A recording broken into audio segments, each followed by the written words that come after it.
എല്ലാവർക്കും നമസ്കാരം. നമ്മൾ ആ ലുക്ക് ആൻഡ് ഫീലൊക്കെ ഒന്ന് മാറ്റി പിന്നെ കുറച്ച് അറിയുന്ന പരിപാടിയൊക്കെ വെച്ച് ചെറിയൊരു സെറ്റപ്പ് ഒക്കെ ആക്കി. ഓക്കെ, എല്ലാവരും കുറച്ച് ഉഷാറായിട്ടില്ലേ? മാറാത്തത് ഞാനേ ഉള്ളൂ. അത് മാറണം. എല്ലാം പുതിയ ആൾക്കാരൊക്കെ വരണം. ഇങ്ങനത്തെ ആങ്കറിങ് ഒക്കെ ചെയ്യാൻ നല്ല ചെറുപ്പക്കാരായിട്ടുള്ള സുന്ദരനും സുന്ദരികളും ആയിട്ടുള്ള ആൾക്കാരാണ് നല്ലത്. ആരെങ്കിലും ഉണ്ടെങ്കിൽ വരിക. നമുക്കൊരു ആങ്കർ ആവശ്യമാണ്. അവർക്ക് ഇത് ഹാൻഡ് ഓവർ ചെയ്യാൻ ഞാൻ തയ്യാറാണ്.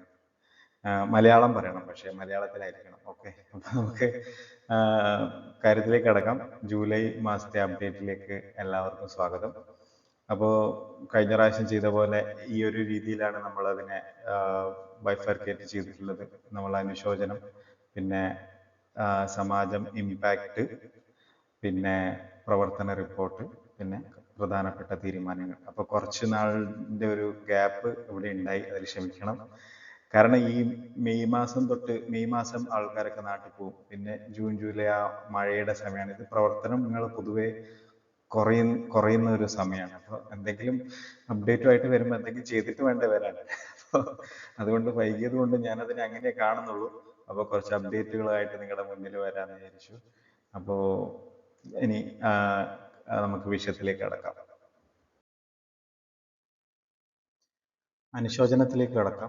അനുശോചനത്തിൽ ആദ്യം തന്നെ പറയാനുള്ളത്, നമ്മുടെ അഹമ്മദാബാദിൽ ജൂൺ 12 നടന്ന വിമാനാപകടത്തിൽ മരിച്ച 260 പേരുടെ ആത്മാക്കൾക്ക് ആദ്യം തന്നെ നിത്യശാന്തി നേരുന്നു. അതിനുശേഷം നമ്മുടെ മുൻ സമാജം കമ്മിറ്റി അംഗമായിരുന്ന അനന്തൻ ചേട്ടൻ മെയ് 12 നമ്മളെ വിട്ടു പിരിഞ്ഞു. പിന്നെ നമ്മുടെ സമാജം കമ്മിറ്റി അംഗം ശ്രീ അലക്സാണ്ടർ ഗീവർഗീസ് ചേട്ടൻ ജൂൺ 23 നമ്മളെ വിട്ടു പിരിഞ്ഞു. പിന്നെ ഈ അടുത്ത് ജൂലൈ 17 നമ്മുടെ ഇപ്പോഴത്തെ കമ്മിറ്റി അംഗം ബെന്നിച്ചേട്ടൻ്റെ അച്ഛൻ മരിച്ചുപോയി. പിന്നെ ജൂലൈ 18 രത്നസേനൻ എന്ന് പറയുന്ന രമേശ് വാടിയിൽ താമസിക്കുന്ന ഒരു മലയാളി മരിച്ചിരുന്നു. പിന്നെ അവസാനമായി നമ്മുടെ പ്രിയപ്പെട്ട സഖാവ് VS അച്യുതാനന്ദൻ നമ്മളെ വിട്ടു പിരിഞ്ഞു. അദ്ദേഹം ജൂലൈ 21 മരിച്ചത്. അപ്പോൾ ഇവർക്കൊക്കെ സമാജത്തിൻ്റെ പേരിലും എൻ്റെ വ്യക്തിപരമായും ആദരാഞ്ജലികൾ അർപ്പിക്കുന്നു. ആദ്യം തന്നെ സമാജം ഇമ്പാക്റ്റ് എന്ന ടോപ്പിക്കിലേക്ക് കടക്കാം. സമാജം ഇമ്പാക്റ്റ് എന്ന് പറഞ്ഞാൽ ഞാൻ പറഞ്ഞല്ലോ നേരത്തെ, അതായത് സമാജത്തിൻ്റെ ഇടപെടലിലൂടെ എന്തെങ്കിലും സഹായം അല്ലെങ്കിൽ സമൂഹത്തിൽ ആർക്കെങ്കിലും എന്തെങ്കിലും ഒരു ഉപകാരം നമുക്ക് ചെയ്യാൻ പറ്റിയിട്ടുണ്ടെങ്കിൽ അത് നിങ്ങളെ അറിയിക്കുക എന്നുള്ളതാണ് അതുകൊണ്ട് ഉദ്ദേശിക്കുന്നത്. അപ്പോൾ ആദ്യം തന്നെ ഒരു കാര്യം പറയാനുള്ളത്, നമ്മളെ പരിപാടികൾ കുറവായിരുന്നെങ്കിലും ഇപ്പം മെയ് മാസം ഉണ്ടായ ഒരു സംഭവം, നമ്മുടെ വെസ്റ്റിൽ താമസിക്കുന്ന ഒരു ചേട്ടൻ്റെ വീട്ടിൽ അപ്രതീക്ഷിതമായി നല്ല മഴയുണ്ടായിരുന്നപ്പോൾ ഓടയൊക്കെ ബ്ലോക്ക് ആയതുകൊണ്ട് അദ്ദേഹം ഗ്രൗണ്ട് ഫ്ലോറിലായിരുന്നു. അദ്ദേഹത്തിൻ്റെ വീട്ടിൽ വെള്ളം കയറി. അപ്പോൾ അത് വേറൊരു മലയാളി അത് അറിയുകയും നമ്മളെ വിളിച്ച് അറിയിക്കുകയും ചെയ്തു. നമ്മളത് അപ്പോൾ തന്നെ സോഷ്യൽ ആക്ഷൻ ഫോഴ്സ് മൊബിലൈസ് ചെയ്തു. പലരും ആ സമയത്ത് ഓഫീസുകളിലായിരുന്നു, വർക്കിംഗ് ഡേ ആയിരുന്നു. പക്ഷെ റിട്ടയറായ നമ്മുടെ സമാജം അംഗങ്ങളായ ശ്രീ പീതാംബരേട്ടനും, പിന്നെ അതുപോലെ സമാജാംഗം ശ്രീജയുടെ അച്ഛൻ ശ്രീ ശ്രീധരേട്ടനും, അവരൊക്കെ റിട്ടയർഡ് ആയിരുന്നു. അപ്പോൾ ഇവർ ഉടനെ ആ വീട്ടിലെത്തുകയും അവരെ ആ വീട് വൃത്തിയാക്കാൻ, വെള്ളം കളയാൻ സഹായിക്കുകയും ഒക്കെ ചെയ്തു. മാത്രമല്ല, ആ അവസ്ഥയിൽ അവർക്ക് ഭക്ഷണം ഉണ്ടാക്കാൻ ബുദ്ധിമുട്ടായിരുന്നു. അപ്പോൾ പീതാംബരേട്ടൻ സ്വന്തം വീട്ടിൽ നിന്ന് ഭക്ഷണമൊക്കെ ഉണ്ടാക്കി ഉച്ചയ്ക്കുള്ള ഭക്ഷണമടക്കം അവർക്ക് കൊണ്ടു കൊടുത്തു. അങ്ങനെ ആ ഒരു കുടുംബത്തിന് താങ്ങും തണലാവാൻ അവർക്ക് രണ്ടുപേർക്ക് സാധിച്ചു. മാത്രമല്ല, നമ്മുടെ ഒരു മലയാളിയായ ദിലീഷ് നായർ, അദ്ദേഹം സാഫ് എൻ്റെ ഗ്രൂപ്പിലുണ്ട്. അദ്ദേഹവും അവിടെ എത്തി വേണ്ടത് ചെയ്യാൻ പരമാവധി ശ്രമിച്ചു. അതുപോലെ നമുക്ക് അവിടുത്തെ കൗൺസിലറുമായി ബന്ധപ്പെട്ട് ആ ഓട ബ്ലോക്കായത് മാറ്റാനുള്ള നടപടിക്രമങ്ങളിലേക്ക് അത് ചെയ്യാൻ അദ്ദേഹത്തോട് നമ്മൾ ആവശ്യപ്പെടുകയും ചെയ്തു. അദ്ദേഹം വേണ്ട നടപടി സ്വീകരിച്ചോളാൻ നമുക്ക് വാക്ക് നൽകുകയും ചെയ്തു. അതാണ് ഒരു കാര്യം പറയാനുള്ളത്. പിന്നെ അതുപോലെ തന്നെ രത്നസേന എന്ന് പറഞ്ഞ ആൾ മരിച്ചപ്പോൾ നിങ്ങൾക്കറിയാം, ഒരു 3 പെൺകുട്ടികൾ മാത്രമേ ഉണ്ടായിരുന്നുള്ളൂ. അവർക്ക് വേറെ കാര്യമായിട്ട് ബന്ധുക്കളൊന്നും ഉണ്ടായിരുന്നില്ല അവർക്ക് കാര്യങ്ങളിൽ സഹായിക്കാനും മറ്റും. അപ്പോൾ അവർക്ക് തുണയായത് ഇവിടെയുള്ള മലയാളികളും നമ്മുടെ സമാജവും തന്നെയായിരുന്നു. അവർക്ക് അയാളുടെ ശേഷക്രിയകളും എല്ലാം ചെയ്തത് സമാജത്തിൻ്റെ നേതൃത്വത്തിലായിരുന്നു. വേറെ മൂന്നാമത്തേത് നമ്മുടെ ജയകുമാറിൻ്റെ പിന്നെ ചികിത്സാ സഹായം. നിങ്ങളൊക്കെ ശ്രദ്ധിച്ച് കാണും, നമ്മുടെ ഗ്രൂപ്പിലൂടെ ആ മെസ്സേജ് എല്ലാവരും കണ്ടു കാണും.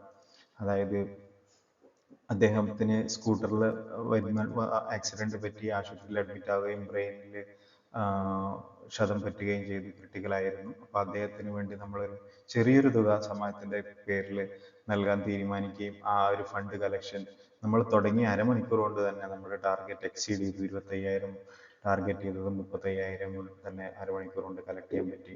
അത് നമ്മളെ സംബന്ധിച്ചിടത്തോളം വലിയൊരു കോൺഫിഡൻസ് ആണ് നമുക്ക് നൽകുന്നത്. കാരണം എല്ലാവർക്കും ഉറച്ചു വിശ്വസിക്കാം, എന്തെങ്കിലും പറ്റിക്കഴിഞ്ഞാൽ സഹായിക്കാൻ കൂടി ആൾക്കാരുണ്ട് എന്നുള്ള ഒരു വലിയൊരു മെസ്സേജാണ് ആ ഒരു ആക്ടിവിറ്റിയിലൂടെ നമുക്ക് കിട്ടിയത്.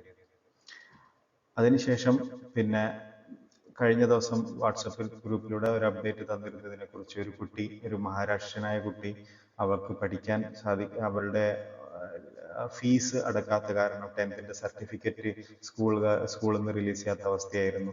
അപ്പോൾ നമ്മളത് ഇടപെട്ട് അവിടുത്തെ കൗൺസിലറായ ആശിഷ് ഡാംബ്ലെ ചെന്ന് കാണുകയും അദ്ദേഹം ആ കുടുംബത്തെ സഹായിക്കുകയും ചെയ്തു. അവരുടെ ബാക്കിയുള്ള ഫീസ് അദ്ദേഹം സ്വന്തം കയ്യിൽ നിന്ന് കാശ് കൊടുത്ത് അടച്ചു. അവർക്ക് അതിൻ്റെ ആ കുട്ടിയുടെ തുടർ പഠനത്തിന് സഹായിക്കാൻ അദ്ദേഹത്തിന് സാധിച്ചു. അതുപോലെ ആ കുടുംബത്തിൽ തന്നെ രണ്ടാമത്തെ കുട്ടിയുടെ പഠനവും മുടങ്ങി, അതായത് ഇങ്ങനെയുള്ള സാമ്പത്തിക ബാധ്യത കാരണം മുടങ്ങുന്ന അവസ്ഥയായിരുന്നു. അപ്പം നമ്മുടെ സമാജത്തിൻ്റെ സ്ഥാപക നേതാവായ ഗംഗാധരേട്ടൻ്റെ മകൻ ധീരജിനോട് സംസാരിക്കുകയും ധീരജ് അവരുടെ സ്കൂളിൽ ആ കുട്ടിക്ക് ഫീസ് ഇളവ് ചെയ്ത് കൊടുത്തുകൊണ്ട് അഡ്മിഷൻ സംഘടിപ്പിച്ചു കൊടുക്കാം എന്ന് പറയുകയും ചെയ്തു. ഇതൊക്കെ അവരുടെയൊക്കെ വലിയ മനസ്സിന് നന്ദി. അപ്പോൾ അവരുടെയൊക്കെ ഇടപെടലിലൂടെ നമുക്ക് മഹാരാഷ്ട്രീയൻസ് ആയ ആൾക്കാരുടെ ജീവിതത്തിലും എന്തെങ്കിലുമൊക്കെ മാറ്റങ്ങൾ കൊണ്ടുവരാൻ സാധിക്കുന്നു എന്നുള്ളത് നമുക്ക് അഭിമാനിക്കാവുന്ന നേട്ടം തന്നെയാണ്. പിന്നെ പറയാനുള്ളത്, നമ്മുടെ വാട്സപ്പ് ഗ്രൂപ്പ് ഇത് എപ്പോഴും പറഞ്ഞുകൊണ്ടിരിക്കേണ്ട ഒരു കാര്യമായതുകൊണ്ടാണ് വീണ്ടും വീണ്ടും പറയുന്നത്. നമ്മുടെ ലക്ഷ്യം ബദ്ലാപൂറിലുള്ള എല്ലാ മലയാളികളെയും നമ്മൾ ഈ ഒരു വാട്സപ്പ് ഗ്രൂപ്പിലേക്ക് കൊണ്ടുവരിക എന്നുള്ളതാണ്. അങ്ങനെ ഒരു ശക്തിയായി നമ്മൾ മാറണം. അതിനു വേണ്ടിയിട്ടാണ് ഇത് വീണ്ടും വീണ്ടും പറയുന്നത്. കഴിഞ്ഞ ദിവസം നമ്മുടെ വാട്സപ്പ് ഗ്രൂപ്പിൽ 450 പേരായി. അത് 500 അല്ല 1000 നമ്മൾ എത്തിക്കാൻ ശ്രമിക്കണം. 1000 പേര് എന്തായാലും ബദ്ലാപൂറിലുണ്ട്. മാത്രമല്ല, ഇപ്പോൾ ഉള്ളവരോട് എനിക്ക് പറയാനുള്ളത്, ദയവേത് നിങ്ങൾ വിട്ടുപോകരുത്, നിൽക്കുക. കാരണം ഇത് അഡ്മിൻ ഓൺലി ഗ്രൂപ്പാണ്. അത്യാവശ്യ മെസ്സേജുകൾ മാത്രമേ നമ്മൾ ഇടുന്നുള്ളൂ. ഒരു പ്രത്യേക സാഹചര്യം നമുക്ക് എപ്പോഴാണ് നേരിടേണ്ടി വരിക എന്ന് പറയാൻ പറ്റില്ല. ഇപ്പോൾ ഒരു ഫ്ലഡ് പോലെയുള്ള അവസ്ഥയോ അല്ലെ എന്തെങ്കിലും, ഇപ്പം ഭീകരാക്രമണങ്ങളും കാര്യങ്ങളൊക്കെ നടക്കുന്ന സമയമാണല്ലേ. അപ്പോൾ എപ്പോഴാണ് നമുക്ക് കോവിഡ് പോലുള്ളൊരു മഹാമാരി വന്നു, എപ്പോഴാണ് നമുക്കൊരു കൂട്ടായ്മയിൽ നിലനിൽക്കേണ്ട ആവശ്യം വരിക എന്ന് നമുക്ക് പറയാൻ പറ്റില്ല. അപ്പം അതിനുവേണ്ടി നമ്മൾ എപ്പോഴും സദാ സജ്ജരായിരിക്കണം. അതാണ് ഈ ഗ്രൂപ്പ്. നിങ്ങൾ മെമ്പർഷിപ്പ് ആണോ ഇല്ലയോ എന്നുള്ളതൊന്നും വിഷയമല്ല, പക്ഷേ ഗ്രൂപ്പിൽ നിങ്ങൾ നിൽക്കുക. അപ്പം അതൊരു നമ്മുടെ ഒരു അച്ചീവ്മെൻ്റ് ആണ്. 450 പേരായി നമ്മുടെ ഗ്രൂപ്പിൽ. ഇനി പ്രവർത്തന റിപ്പോർട്ടിലേക്ക് കടക്കാം. കഴിഞ്ഞ ഏപ്രിൽ മാസമാണെന്ന് തോന്നുന്നു അവസാനമായിട്ട് ഒരു അപ്ഡേറ്റ് നമ്മൾ ഇതിൽ ഇട്ടത് നമ്മുടെ ചാനലിലൂടെ. അപ്പോൾ അതിനുശേഷം ചെയ്ത കുറച്ച് പ്രവർത്തനം, കാര്യമായിട്ട് പറയാനുള്ളത് ഒരുപാടൊന്നുമില്ല, അതിലേക്ക് കടക്കാം. ആദ്യം തന്നെ നമ്മൾ ജൂൺ 29-നായിരുന്നു ഷിർഗാവിലെ കുടുംബസംഗമം നമ്മൾ നടത്തിയത്. മൗലി ചൗക്കിലുള്ള മുനിസിപ്പാലിറ്റി ഗ്രൗണ്ടിലെ സ്റ്റേജിൽ വെച്ചിട്ടായിരുന്നു പരിപാടി. ഈ പരിപാടിയിൽ നമ്മൾ നല്ല പങ്കാളിത്തം, 10-60 പേരുടെ പങ്കാളിത്തം ഉണ്ടായിരുന്നു. മറ്റു സംഗമങ്ങൾ പോലെ തന്നെ വളരെ നല്ലൊരു വിജയമായിരുന്നു ആ കുടുംബസംഗമവും. പിന്നെ അവിടുത്തെ കൗൺസിലറായ അരുൺ സുർവാൾ അവിടെ പങ്കെടുക്കുകയും മാത്രമല്ല, നമ്മുടെ പരിപാടിയുടെ പ്രധാന ഭാഗം അദ്ദേഹം സ്പോൺസർ ചെയ്യുകയും ചെയ്തു. അതായത് ഭക്ഷണവും കസേരയും കാര്യങ്ങളൊക്കെ അദ്ദേഹത്തിൻ്റെ സ്പോൺസർഷിപ്പിലായിരുന്നു. നല്ല പരിപാടിയായിരുന്നു. അവിടുന്ന് നമ്മൾ അങ്ങനെ ആ ഫാമിലിക്ക് 4 ക്യാപ്റ്റൻസിനെയും തിരഞ്ഞെടുത്തു. പിന്നെ ശ്രീലേഖ മേനോൻ, പിന്നെ സണ്ണി എന്നിവരാണ് മെയിൽ ഫീമെയിൽ ക്യാപ്റ്റൻസ്. പിന്നെ അതുപോലെ യൂത്ത് മെയിൽ ഫീമെയിൽ ആയിട്ട് നിമിഷ നായരും വിപിൻ നായരും നമ്മൾ സെലക്ട് ചെയ്തു ക്യാപ്റ്റൻസ് ആയിട്ട്. പിന്നെ അതിനുശേഷം നമ്മൾ പുൽഗാവ് ഖർവായി മേഖലയുടെ കുടുംബസംഗമം നടത്തി. അത് ജൂലൈ 27 കഴിഞ്ഞ ഞായറാഴ്ചയായിരുന്നു. അതായത് എല്ലാ കുടുംബസംഗമങ്ങളും ഓരോന്ന് കഴിയുന്തോറും നന്നായി വന്നുകൊണ്ടിരിക്കുന്ന ഒരു കാഴ്ചയാണ് നമ്മൾ കാണുന്നത്. കാരണം അതിൻ്റെ സംഘാടകരായ നമുക്കും ഓരോ കുടുംബസംഗമത്തിൽ നിന്നും ഓരോ ലേണിങ്സ് ഉണ്ട്. ആ ലേണിങ്സ് നമ്മൾ അടുത്തതിൽ കറക്റ്റ് ചെയ്ത് അങ്ങനെ ഇമ്പ്രൂവ് ചെയ്ത് വരികയാണ്. അങ്ങനെ അവസാനത്തെ 6ാമത്തെ മേഖലയായ പുൽഗാവ് കർവായുടെ കുടുംബസംഗമവും അപ്പോൾ ഒരു റൗണ്ട് നമ്മൾ എല്ലാ മേഖലയും കവർ ചെയ്തു. ഇനി അത് റിപ്പീറ്റ് ചെയ്യണം.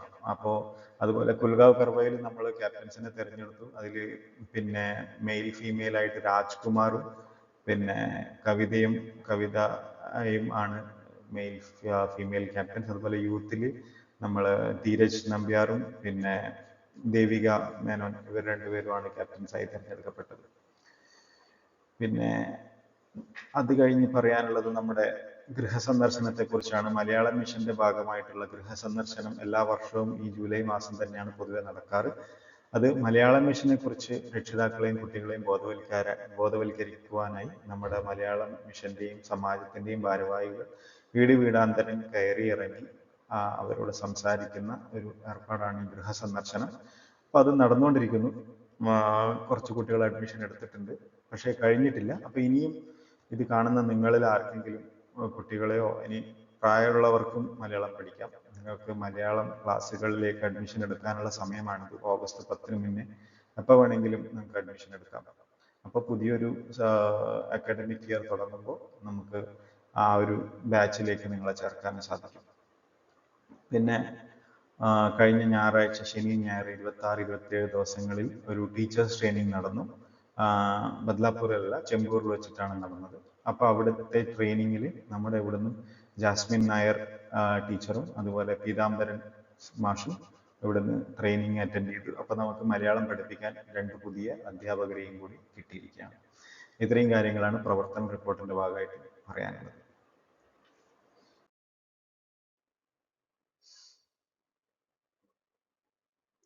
ഇനി പ്രധാന തീരുമാനങ്ങൾ, മുന്നോട്ടുള്ള പ്രവർത്തനങ്ങൾക്കായി നമ്മൾ സമാജത്തിന്റെ കഴിഞ്ഞ 2 കമ്മിറ്റികളിൽ എടുത്ത പ്രധാനപ്പെട്ട തീരുമാനങ്ങളെ കുറിച്ചാണ് പറയാനുള്ളത്. അത് സമാജത്തിന്റെ ഒരു ഫേസ്ബുക്ക് പേജ് നമ്മൾ തുടങ്ങാൻ തീരുമാനിച്ചിട്ടുണ്ട്. കാരണം സമാജത്തിന് ശരിക്കും ഒരു വെബ്സൈറ്റ് വേണം. അത് കുറച്ച് ടൈം കൺസ്യൂമിങ്ങും പിന്നെ കുറച്ച് ഫൈനാൻഷ്യൽ ലയബിലിറ്റിയും വരുന്ന ഒരു പരിപാടിയാണ്. പക്ഷെ നമുക്ക് ഇമീഡിയറ്റ് ആയിട്ട് ചെയ്യാൻ പറ്റുന്നത് സമാജത്തിന്റെ ഒരു ഫേസ്ബുക്ക് പേജ് എങ്കിലും തുടങ്ങുക എന്നുള്ളതാണ്. കാരണം പലപ്പോഴും പലരും ഒരു സമാജത്തിന് വേണ്ടി ഇന്റർനെറ്റിൽ സെർച്ച് ചെയ്ത് കഴിഞ്ഞാൽ നമ്മുടെ സമാജത്തിന്റെ പേര് അവിടെ വരണമെങ്കിൽ അറ്റ്ലീസ്റ്റ് ഒരു ഫേസ്ബുക്ക് പേജ് എങ്കിലും ഉണ്ടാവണം. അപ്പൊ ആ ഫേസ്ബുക്ക് പേജ് ഉണ്ടാക്കി നമ്മൾ പബ്ലിക് ആക്കി വെച്ച് കഴിഞ്ഞാൽ ഒരു ഗൂഗിൾ സെർച്ചിലൂടെയും നമ്മുടെ സമാജത്തെ കണ്ടുപിടിക്കാനും സമാജത്തിലെ ഭാരവാഹികളുമായി പുറത്തു നിന്നുള്ള ആൾക്കാർക്ക് ബന്ധപ്പെടാൻ സാധിക്കും. അപ്പൊ അതുകൊണ്ട് പെട്ടെന്നൊരു ഫേസ്ബുക്ക് പേജ് ഉണ്ടാക്കണം എന്നാണ് നമ്മൾ ഉദ്ദേശിക്കുന്നത്. മാത്രമല്ല നമ്മുടെ പരിപാടികളും കാര്യങ്ങളുടെയും ഫോട്ടോസും കാര്യങ്ങളൊക്കെ അതിൻ്റെ അകത്ത് അപ്ഡേറ്റ് ചെയ്ത് കഴിഞ്ഞാൽ അത് എപ്പോഴും ഒരു ഓർമ്മയായി അവിടെ കിടക്കുകയും ചെയ്യും. അതാണൊരു തീരുമാനം. പിന്നെ നമ്മുടെ നോർക്ക ഐഡന്റിറ്റി കാർഡ് കുറച്ചുകൂടെ വിപുലീകരിക്കണം എന്ന് നമ്മൾ ഉദ്ദേശിക്കുന്നുണ്ട്. അതായത് ഇവിടെയുള്ള മലയാളികളെ കൊണ്ട് കൂടുതൽ ആൾക്കാർ ഈ നോർക്ക, കാരണം നമ്മുടെ കേരള സർക്കാരിന്റെ ഒരു സെൻസെക്സ് ആണത്. നമ്മളൊരു പ്രവാസിയായി ഇവിടെ ഉണ്ട് എന്നുള്ളതിന്റെ ഒരു തെളിവ്, ഒരു ഐഡന്റിറ്റിയാണ്. അതുണ്ടെങ്കിൽ മാത്രമേ നമുക്ക് പ്രവാസി ക്ഷേമനിധിയിലേക്ക് അപ്ലൈ ചെയ്യാൻ പറ്റുള്ളൂ. പ്രവാസി ക്ഷേമനിധി എന്ന് പറഞ്ഞാൽ വളരെ ബെനിഫിഷ്യൽ ആയിട്ടുള്ള ഒരു സ്കീമാണ്. വളരെ ചെറിയൊരു തുക നിങ്ങൾ ക്ഷേമനിധിയിലേക്ക് അടച്ച് 60 വയസ്സിന് ശേഷം ഏതാണ്ട് 4 മാസം കൊണ്ട് ആ അടച്ച തുക റിക്കവർ ചെയ്യുന്ന ഒരു പ്ലാനാണ്. അതിനുശേഷം നിങ്ങൾക്ക് മരണം വരെ ആ ഒരു പെൻഷൻ കിട്ടിക്കൊണ്ടിരിക്കുകയും ചെയ്യും. നല്ലൊരു സ്കീമാണ്. അതിന്റെ ആദ്യത്തെ നടപടിയാണ് ഈ ഒരു നോർക്ക തിരിച്ചറിയൽ കാർഡ് എടുക്കുന്നത്. അപ്പൊ നോർക്ക തിരിച്ചറിയൽ കാർഡ് എല്ലാവരെ കൊണ്ടും എടുപ്പിക്കുക എന്നുള്ളതാണ് നമ്മുടെ ലക്ഷ്യം. അതിനുവേണ്ടി ഒരു ക്യാമ്പയിൻ നമ്മൾ നടത്താൻ ഉദ്ദേശിച്ചിട്ടുണ്ട്. അതിന്റെ ഡേറ്റ് തീരുമാനമായില്ല. അത് ആയതിനു ശേഷം ഞങ്ങൾ അറിയിക്കുന്നതാണ്. പിന്നെ പ്രധാനപ്പെട്ട ഒരു കാര്യം, നമ്മുടെ AGM വരികയാണ്. AGM ഓഗസ്റ്റ് 15-നാണ്. ഞാൻ മുന്നേ പറഞ്ഞതുപോലെ ഒരു സംഘടനയുടെ ഏറ്റവും പ്രധാനപ്പെട്ട ഒരു പരിപാടിയാണ് ആനുവൽ ജനറൽ ബോഡി മീറ്റിംഗ്. അത് ഓഗസ്റ്റ് 15-നാണ് വരുന്നത്. ഞങ്ങളിത് ഡിസ്കസ് ചെയ്യാൻ തുടങ്ങിയിട്ട് ജൂൺ മാസത്തിലേ തുടങ്ങിയിരുന്നു. പക്ഷെ അത് കഴിഞ്ഞ് നോട്ടീസൊക്കെ അടിച്ച് അത് കറക്ഷൻസ് ഒക്കെ ചെയ്ത് കഴിഞ്ഞ് വന്നപ്പോൾ ഇത്തിരി സമയം ഇനി നമുക്ക് നമ്മുടെ കയ്യിൽ ചുരുങ്ങിയ ദിവസങ്ങളേ ഉള്ളൂ. പരമാവധി നിങ്ങളിൽ എല്ലാവരിലേക്കും നമ്മളത് എത്തിക്കാൻ ശ്രമിക്കുന്നതാണ്. പക്ഷേ ദയവീത് അഥവാ നമ്മൾ വിട്ടുപോയിട്ടുണ്ടെങ്കിൽ ഈ ഒരു മെസ്സേജ് വീഡിയോ നിങ്ങൾ കാണുകയാണെങ്കിൽ ദയവീത് ഓഗസ്റ്റ് 15-ാം തീയതി രാവിലെ 10 മണിക്ക് നമ്മുടെ ജമാഅത്തിന്റെ മുൻവശത്ത് ജീനാ നിവാസിൽ വെച്ചിട്ടാണ് നമ്മൾ AGM നടത്തുന്നത്. നിങ്ങളെല്ലാവരും പങ്കെടുക്കണം.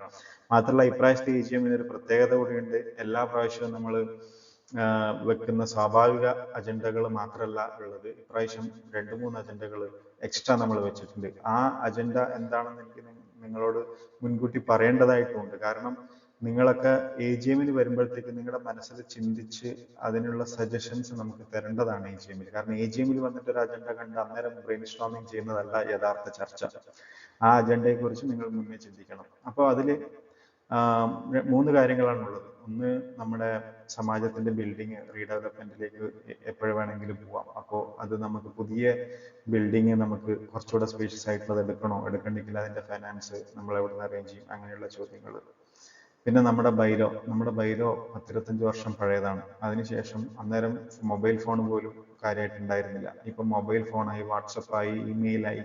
അപ്പോൾ ഡിജിറ്റൈസ് ചെയ്യേണ്ട ആവശ്യങ്ങൾ നമുക്കുണ്ട്. പക്ഷെ ഡിജിറ്റൈസ് ചെയ്യണമെങ്കിൽ അത് ബൈലോയിലും വേണം. ഇപ്പം നോട്ടീസൊക്കെ കൊടുക്കുക, നമുക്ക് ഡിജിറ്റൈസ് ചെയ്യാം. അത് മാത്രമല്ല പല കാര്യങ്ങളും നമുക്ക് കാലാനുസൃതമായി ആ നിയമാവലികളിൽ മാറ്റം വരുത്തേണ്ടതുണ്ട്. അപ്പൊ അതിന് വേണ്ടിയിട്ട് ഒരു ബൈലോ അമെന്റ്മെന്റ് കമ്മിറ്റി നമ്മൾ ആ AGM-ൽ വെച്ച് തിരഞ്ഞെടുക്കാൻ പോവുകയാണ്. അപ്പൊ നിങ്ങളിൽ ആർക്കാണ് ഈ ലോയും അതുപോലെ സൊസൈറ്റി മെയിൻ്റനൻസും ചാരിറ്റി ട്രസ്റ്റും ഇങ്ങനെയുള്ള കാര്യങ്ങളൊക്കെ ആയി വർക്ക് ചെയ്ത എക്സ്പീരിയൻസ് ഉള്ളവർ, നിങ്ങളിൽ ഒരു 4-5 പേർ മുന്നോട്ട് വന്ന ഒരു കമ്മിറ്റി ഉണ്ടാക്കി. അതിൽ കമ്മിറ്റിയിലുള്ളവരുണ്ടാവില്ല, നമ്മുടെ ഇപ്പോഴത്തെ കമ്മിറ്റിയിലുള്ളവരുണ്ടാവില്ല. കമ്മിറ്റിക്ക് പുറത്തുനിന്നുള്ള സമാജം അംഗങ്ങൾ ഈ മേഖലയിൽ അറിവുള്ളവർ വന്ന ഒരു കമ്മിറ്റി ഉണ്ടാക്കി നിങ്ങൾ ചർച്ച ചെയ്ത് നമുക്കൊരു പ്രപ്പോസൽ തരണം. അപ്പൊ അതിനുള്ള ഒരാൾക്കാരെ സെലക്ട് ചെയ്യുന്ന ഒരു പരിപാടിയും കൂടി ഈ AGM-ൽ നടക്കും. അതും ഒരു പ്രധാനപ്പെട്ട കാര്യമാണ്. നിങ്ങൾക്ക് ഈ കാര്യങ്ങളെ കുറിച്ച് അറിവുള്ളവർ ദയവീത് അതിന് മുന്നേ നമ്മളോട് പറഞ്ഞു കഴിഞ്ഞാൽ നമുക്കതൊരു പാനലാക്കി രേഖപ്പെടുത്തി വെക്കാനും സാധിക്കും. ഏറ്റവും പ്രധാനപ്പെട്ട കാര്യം നമ്മുടെ ഒരു വരുമാന മാർഗമാണ്. സമാജത്തിന് ഒരു ഈ വെൽഫെയർ ഫണ്ടും ഇതും സബ്സ്ക്രിപ്ഷനും മാത്രം ഒരു വരുമാനം ആവില്ല. നമുക്ക് എന്തെങ്കിലും മാത്ര പ്രസക്തമായ കാര്യങ്ങൾ ചെയ്യണമെങ്കിൽ കുറച്ചുകൂടെ ഫണ്ടിന്റെ ആവശ്യമുണ്ട്. പക്ഷെ അതിന് നമുക്കൊരു വരുമാന സ്രോതസ് ഇപ്പോൾ ഇല്ല. അപ്പൊ എന്താണ് നിങ്ങളുടെ അഭിപ്രായം, എന്താണ് നിങ്ങളുടെ സജഷൻസ് എന്നറിയാൻ ഞങ്ങൾക്ക് ഒരുപാട് താല്പര്യമുണ്ട്. അപ്പൊ അതാണ് മൂന്നാമത്തെ വളരെ ഒരു പ്രധാനപ്പെട്ട അജണ്ട. ഏറ്റവും പ്രധാനപ്പെട്ട അജണ്ട അതാണ്. കാരണം നമ്മൾ ഇത്രയും ആൾക്കാരുണ്ടല്ലേ, 540 മെമ്പർമാരെ. ഇപ്പൊ ഞങ്ങളുടെ ഒക്കെ മനസ്സിൽ എന്തെങ്കിലുമൊക്കെ ഐഡിയാസ് ഉണ്ടാവും. അപ്പൊ അതൊരു ബ്രെയിൻ സ്ട്രോമിങ്ങിലൂടെ നമുക്ക് നല്ല നല്ല ഐഡിയാസ് അവിടെ കൊലേറ്റ് ചെയ്ത് നമുക്ക് അത് ഇംപ്ലിമെന്റ് ചെയ്യാൻ പറ്റണം. അപ്പൊ അതിന് വേണ്ടിയിട്ടുള്ള സജഷൻസും നിങ്ങളുടെ കയ്യിൽ നിന്ന് നമുക്ക് കിട്ടണം. അപ്പൊ ഇത്രയും കാര്യങ്ങളാണ് പിന്നെ ഈ മാസത്തെ